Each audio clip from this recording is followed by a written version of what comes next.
जब मार्ग में जब किसी भी व्यक्ति के ऊपर ऐसा जब विरक्ताई का या फिर भजन मार्ग में वह चलता है, उसके ऊपर आवेश आने लगता है उस भजन का, उसको अपने आप में गर्व होने लगता है कि अरे मैंने कुछ प्राप्त कर लिया है, तो भगवान ये सब देखते हैं, वह उसको सहारा देते हैं कि नहीं, अभी कुछ कमी है, अभी कुछ कमी है। ऐसा ही कुछ बिल्व मंगल के साथ हुआ।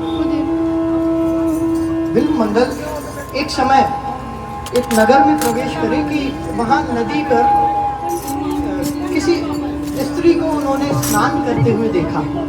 बड़ी ही सुंदर स्त्री स्नान करते हुए देखते ही बिल्व मंगल की आंखें वहां ठहर गई कि इतनी सुंदर स्त्री, आकर्षित हो गए बिल्व मंगल। स्त्री स्नान करके और अपनी कुटी की ओर चली गई, अंदर प्रवेश कर गई, परंतु बिल्व मंगल अपने उस वेश को, उस साधु वेश को, उस विरक्ताई के वेश को भी समझ नहीं पाए। उन्हें भान नहीं रहा कि मैं किस वेश में हूँ, मैंने विरक्ताई ले रखी है, मैं साधु वेश में हूँ, ब्रह्मचर्य का पालन कर रहा हूँ। उस स्त्री के पीछे पीछे हो गए, उसके घर तक चले गए, उसके घर जाके, उसके घर के द्वार के सामने जाके बिल्व मंगल खड़े हो गए। उसके द्वार के सामने खड़े बिल्व मंगल और स्त्री अंदर चली गई। उस स्त्री ने, वह स्त्री इतनी धर्मपरायण, पतिपरायण स्त्री थी कि उसने पीछे मुड़ के नहीं देखा कि कोई व्यक्ति उसका पीछा कर रहा है, अपने घर में चली गई। अंदर जाके दासी को उसने कहा कि कोई व्यक्ति, कोई साधु स्वरूप में बाहर खड़ा है, जाके पूछ के आओ क्या चाहिए उसको। तो दासी बाहर आई और दासी ने पूछा कि महाराज आपको क्या चाहिए। अंदर से आदेश आया कि आपसे पूछने के लिए क्या चाहते हैं। तो बिल्व मंगल ने वहां उस स्त्री को कहा कि मैं कुछ नहीं चाहता, मैं तो उस स्वरूप को वापस देखना चाहता हूँ। एक बार उनका जो स्वरूप है, इतनी सुंदर स्त्री, इतना सुंदर उनका स्वरूप है, मैं उसको देखना चाहता हूँ, बस मैं और कुछ नहीं चाहता।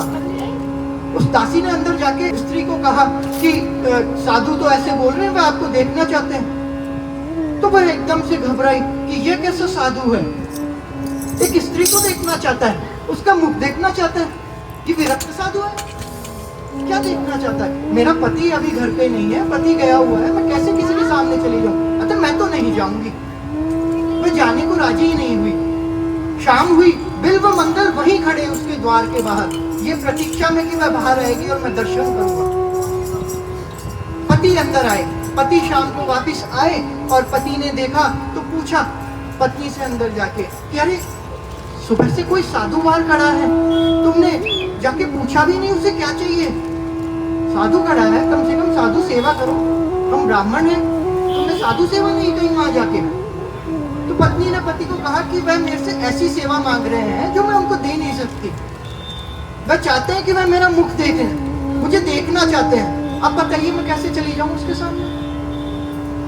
तो वह पति बोलता है पत्नी को कि अरे तो इसमें क्या दिक्कत है, एक साधु है, तुम्हें देख के क्या पता वह क्या करना चाहते हो, क्या कोई सिद्ध साधु है, और कुछ तो नहीं मांगा। अच्छा चलो, मेरा तुम्हें आदेश है, एक पति होके मैं तुम्हें आदेश दे रहा हूँ, जाओ जाके वो जैसा चाहते हैं वैसा तुम चले जाओ उनके सामने। पत्नी ने आज्ञा मानी पति की, वैसे ही 16 श्रृंगार किए, सजी धजी, और पति ने जाके बिल्व मंगल को अंदर बुलाया कि महाराज पधारिए आप अंदर। अंदर आए बिल्व मंगल, और जैसे ही वह स्त्री बिल्व मंगल के सामने आई, उनके जो पैरों के नूपुर की झनकार जैसे ही बिल्व मंगल के चरणों पे पड़ी, कानों में पड़ी, वैसे ही उन्हें भान आया कि अरे मैं क्या करने आ गया, कि मैं क्या कर रहा हूँ, मैं किस स्वरूप में हूँ, मैं साधु स्वरूप में हूँ, मैंने विरक्ताई ले रखी है, गुरु से दीक्षा ले रखी है, ये क्या मैंने गलती की। जब बिल्व मंगल ने उस स्त्री को कहा कि मैं आपसे बड़ा प्रसन्न हूँ, तो स्त्री ने बोला बोलिए महाराज, मैं क्या आपके सामने आपकी सेवा में प्रस्तुत करूं। तो आप जाके 2 सीख ले आइए। स्त्री से 2 सीख मंगाई, स्त्री ने 2 सीख लाके बिल्व मंगल को दी। बिल्व मंगल ने उन दोनों सीखों को लेकर अपनी आंखों को फोड़ लिया, आंखों से रुधिर बहने लगा बिल्व मंगल के। तो वहां सामने खड़ी स्त्री तुरंत देखते ही बेहोश हो गई ऐसा नजारा कौन देख सकता है। आंखों से रुधिर बहने लगा तो वह स्त्री वहां बेहोश होकर गिर पड़ी। सामने खड़ा वह व्यक्ति, उस स्त्री का पति, जाके बिल्व मंगल के पैरों में पड़ गया कि महाराज ये आप ये क्या कर रहे हैं, हमसे तो बड़ा पाप हो गया, ये आपने क्या किया। अपनी आंखें फोड़ ली। हमारे घर में किसी एक ब्राह्मण का ऐसा अनादर, एक साधु का, हम कहाँ जाएंगे, हमारे साथ तो हम पता नहीं किस नरक में जाएंगे। बिल्व मंगल ने बोला तुम्हारे साथ कुछ नहीं होगा, अगर मैंने थोड़ा सा भी भजन किया है तो जाओ, मैं तुम्हारे को आशीर्वाद देता हूँ। इस उम्र में ही तुम्हारे को गोविंद के दर्शन होंगे, तुमने मेरे लिए वो किया है। यह कह के बिल्व मंगल वहां से निकल गए, रास्ते में चले गए। अब जो आंखें जो बार बार कोई ऐसे दृश्य दिखा देती, भजन मार्ग से भटका देती, आंखें ही नहीं रही। अब क्या, अब तो एक लकड़ी का सहारा लें और चले। लकड़ी भी कौन सी, वही श्री भजन नाम की, युगल नाम की लकड़ी लेकर बिल्व मंगल वृंदावन की ओर हो लिए। रास्ते में एक अंधा कैसे रहता है, आप थोड़ा कुछ सोच के देखिए। जगह जगह जाते, ठोकर खाते, ठोकर लगती, कभी कभी मन में ऐसा भाव भी आता कि ये क्या कर लिया। वैसे ही बढ़िया थे, बढ़िया चिंतामणि का वहां पर साथ मिल रहा था, कहाँ गांव में बढ़िया रह रहा था, कहाँ आराम से भोग रहा था, कहाँ पड़ गया, किस जगह आ गया मैं यहाँ पे। रोज ठोकर लगती है कि एक दिन रास्ते में पर मार्ग वृंदावन का था, जाना वृंदावन है। जब वृंदावन की ओर आप एक कदम बढ़ाएंगे तो ठाकुर 100 कदम आपकी तरफ बढ़ाता है। संत यही तो कहते हैं कि आप तुम एक कदम बढ़ा के तो देखो, 100 कदम वह बढ़ाएगा आपकी तरफ। कि एक दिन मार्ग में जैसे ही ठोकर लगी तो एक कोई व्यक्ति ने आके हाथ पकड़ लिया बिल्व मंगल का। ठोकर लगते लगते बची, गिरते गिरते बिल्व मंगल बचे। पूछा बाबा कहाँ जा रहा है, कहाँ जाएगा। तो बिल्व मंगल ने बोला कि मैं तो वृंदावन की ओर जा रहा था, अंधा हूँ तो ये ठोकर लग गई, आप मेरे को वृंदावन पहुंचा देंगे। हाँ हाँ अभी पहुंचा देंगे बाबा, चल तू मेरे साथ। हाथ पकड़ा बिल्व मंगल का और दूसरे ही क्षण वृंदावन में पहुंचा दिया। ले बाबा आगे वृंदावन।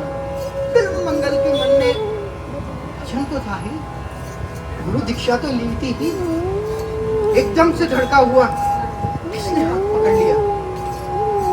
जैसे हाथ पकड़ता है ना वो, वैसे ही छुड़ाना भी जानता है, वैसे ही छुड़ा लेता है। ठाकुर हाथ छुड़ा के जाने लगे बिल्व मंगल का हाथ छुड़ा के जाने लगे।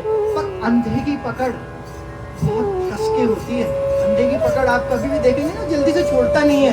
अंधे ने हाथ पकड़ लिया, जाने नहीं दिया। अरे कहाँ जा रहे हो, रोने लगे, बिलबिलाने लगा बिल्व मंगल वहां पे कि मुझे छोड़ के कहाँ जा रहे हो। अरे तुम्हारे पीछे ही तो मैं वृंदावन में आया हूँ, तुम मुझे ही छोड़ के जा रहे हो। अभी तो आए हो, कहाँ जा रहे हो, फिर लेके ही क्यों आए, छोड़ के ही जाना था। पर वह तो ठाकुर है, जितना बल मनुष्य कितना बल लगा सकता है, उससे दुगना बल लगा के हाथ छुड़ा लिया। परंतु बिल्व मंगल की उस समय आंखें खुल गई। बिल्व मंगल की जो आंखें फोड़ ली थी बिल्व मंगल ने, वह सिर्फ ठाकुर के दर्शन से खुल गई थी, दर्शन मात्र से। ठाकुर का दर्शन किया बिल्व मंगल ने, उनसे प्रार्थना करी कि मेरे इतने विकार, इतने सब कुछ होने के बावजूद भी तुम मेरे पास आए। तो ठाकुर ने बिल्व मंगल को कहा कि अरे तेरा उतना भजन भी तो था, मार्ग में कई बाधाएं थी, तो मैंने उसको विकार को हटा दिया ना, चल अब मैं जाता हूँ। हाथ छुड़ा के जाने लगे तो बिल्व मंगल ने वापस हाथ पकड़ लिया कि नहीं तुम नहीं जा सकते।